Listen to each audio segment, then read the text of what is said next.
Hey everyone, welcome to the channel. I hope you're doing well, and if you're new here, what we do on Unfortunate Ends is talk about people who have had tragic or unfortunate ends to their life. Anyway, let's jump into today's video. When British settlers first began arriving and colonising the area around Botany Bay in New South Wales in Australia in the late 18th century, they were met with significant resistance from the native population. None was as revered as Pemulwuy, whom the indigenous Australians believed was immune to European firearms. But just how substantial was the resistance to the British which he led, and how did he die? Pemulwuy was an Aboriginal warrior and healer who was born amongst the Bidjigal clan, a constituent sect of the wider Eora people. This indigenous grouping has been associated with the Sydney Basin region, dominated by the Georges River in New South Wales in eastern Australia during Australia's modern history. The exact circumstances of Pemulwuy's birth are unclear, but it is usually assumed from the age he was described as in the late 18th century accounts that Pemulwuy was born around the middle of the 18th century in 1750. Also, there is even a lack of clarity about his name, and many variations have been used, including Pemulwuy, Pemulwuy, and Pemulwuy. It is believed that these names may have been derived from Pemulwuy, meaning the earth in the Crow in the local Darug dialect, spoken by the Eora people of the Sydney Basin in the 18th century. However, the name which he became most commonly known by in the 1790s was Pemulwuy, which is a transliteration of his Aboriginal name. An indigenous Australian man named Coleb, who was captured by the first British settlers in the area around 1789, later described how Pemulwuy had a clubbed foot. This suggests that he was made what is called a Karahadi within the tribe. This translates in Darug roughly as clever man, and appears to have been synonymous with a tribal healer or wise man. Pemulwuy would have been entering manhood, just as Eastern Australia was entering a course of events which would transform not just the Sydney Basin, but the entire continent over time. On the 19th of April 1770, when Pemulwuy was perhaps about 20 years of age, the great British explorer James Cook, captaining the HMS Endeavour, a royal ship of the fleet of George III, King of England, Scotland and Ireland, reached the coast of eastern Australia. This was the first verifiable contact between Europeans and the Australian mainland in history.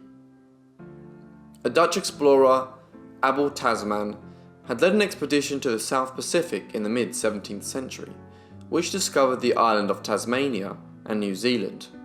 But Cook's voyage, over 100 years later, was novel in setting eyes on the Australian mainland.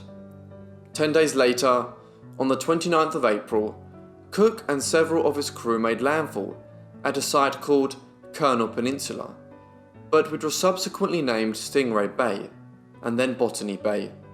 Europeans had reached Australia, and the homeland of Pemulwuy and the other indigenous Australians of the east of the continent would never be the same.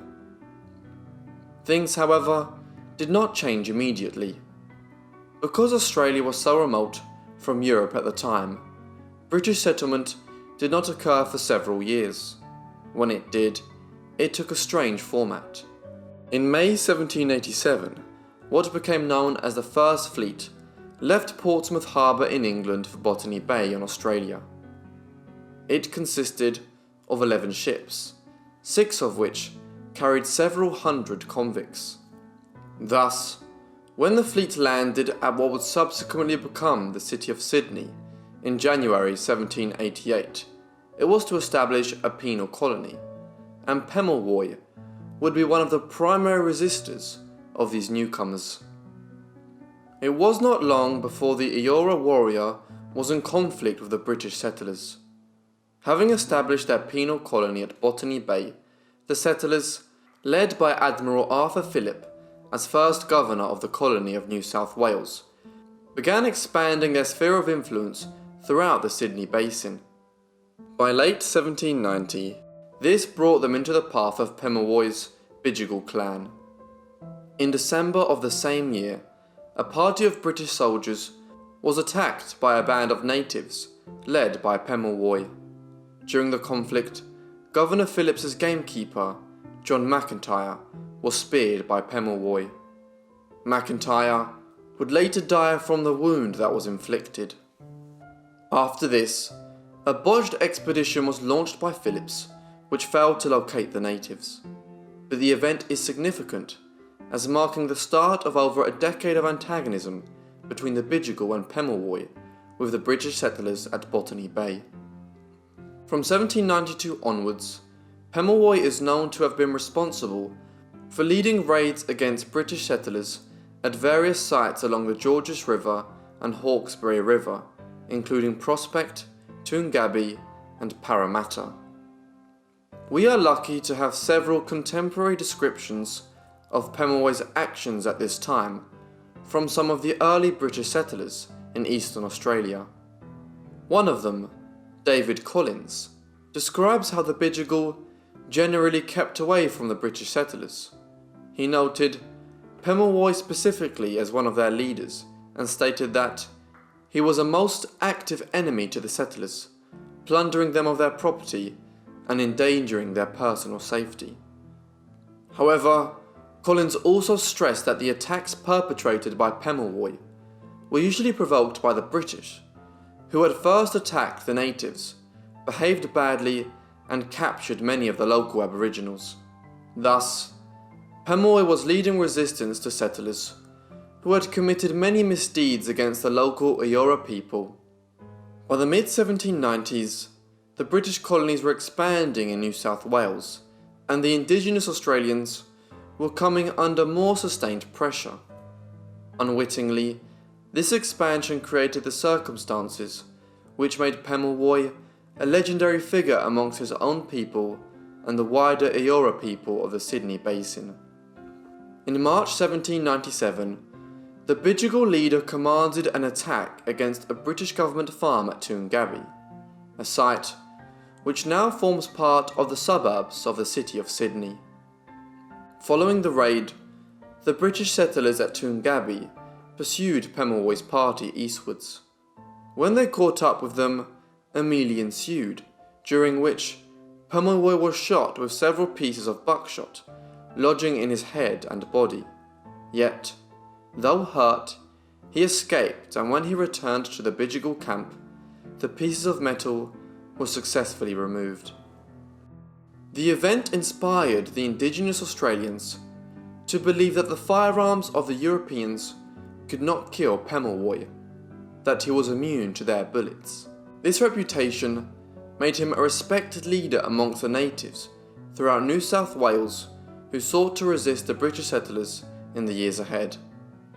His efforts to resist those same settlers increased thereafter.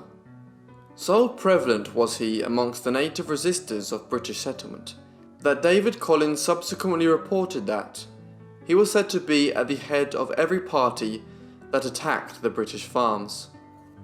Eventually, though, the authorities became unwilling to tolerate these attacks anymore.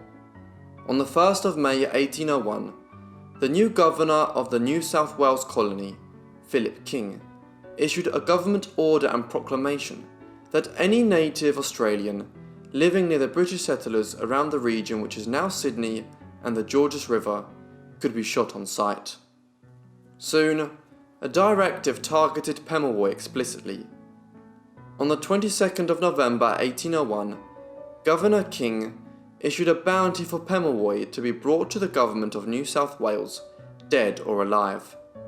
The proclamation claimed that the Bidjigal warrior was responsible for killing 2 British settlers, attacking and wounding several others, and leading several raids and robberies against British settlements. Sadly, it did not take long before the bounty was being paid out. On the 2nd of June 1802, Pemulwuy was killed during a clash between the British colonists and the natives. He was shot by one Henry Hacking, a seaman and colonist who had arrived in 1788 with the first fleet as a quartermaster of the Sirius, the flagship of the flotilla. Pemulwuy appears to have died almost instantaneously from hacking shot. Contemporary descriptions suggest that the Aboriginal warrior's death may have been in part owing to the reputation for invincibility which he had acquired. Apparently, Pemulwuy would charge at the front of the Bidjigal's warriors when they attacked the British settlers, increasingly believing that he was actually immune to their bullets after the incident in 1797. But of course, he wasn't, and in 1802 he met his demise after 12 years of leading the resistance to the first British settlers in Australia, in the Sydney Basin and Botany Bay region. After he was killed, Pemulwuy's head was preserved in spirits and cut off and sent back to England. It was sent to Sir Joseph Banks, an acclaimed botanist and natural scientist, the president of the Royal Society and a figure who had been on Cook's original voyage, which discovered Australia in 1770. At the time, Philip King described the indigenous leader as having been a terrible pest to the colony, but conceded that he was also a brave and independent character. This was not simply a macabre trophy of sorts. Europeans knew little about the indigenous Australians by 1802, and doubtlessly, Banks would have studied the skull's physiology. Curiously, the skull subsequently went missing. Its location is unclear today, though it has become something of a cause célèbre with Aboriginals, requesting its repatriation to Australia, should it be located, and Prince William promising its return if it can be found. Following his death, Pemulwuy's son Ted Berry, or Tedgeboro, continued to lead resistance to European settlers in the Sydney Basin region, through which activities he himself was killed in 1810. There is much debate amongst historians of early colonial Australia as to the precise extent and nature of Aboriginal resistance to the fledgling European colonies there in the late 18th and early 19th centuries. But there is little doubting that Pemulwuy was central to efforts to impede the development of the first British colonies in Australia at this time. Today, his name is immortalised in many places in Australia, not least a suburb of Sydney which is named after him, in the very region where he led resistance to the first European settlers in eastern Australia. Thank you so much for watching this video on Pemulwuy. I hope you enjoyed. If you did, be sure to leave me a like and a comment down below, and if you're new, why not subscribe? Make sure to have notifications turned on so you get all my videos as soon as they're uploaded, and if you have any suggestions, you can comment them down below or send them to my email or Instagram, which are both in the description. Anyway, that's all from me, so I'll see all of you in the next unfortunate end. Thanks.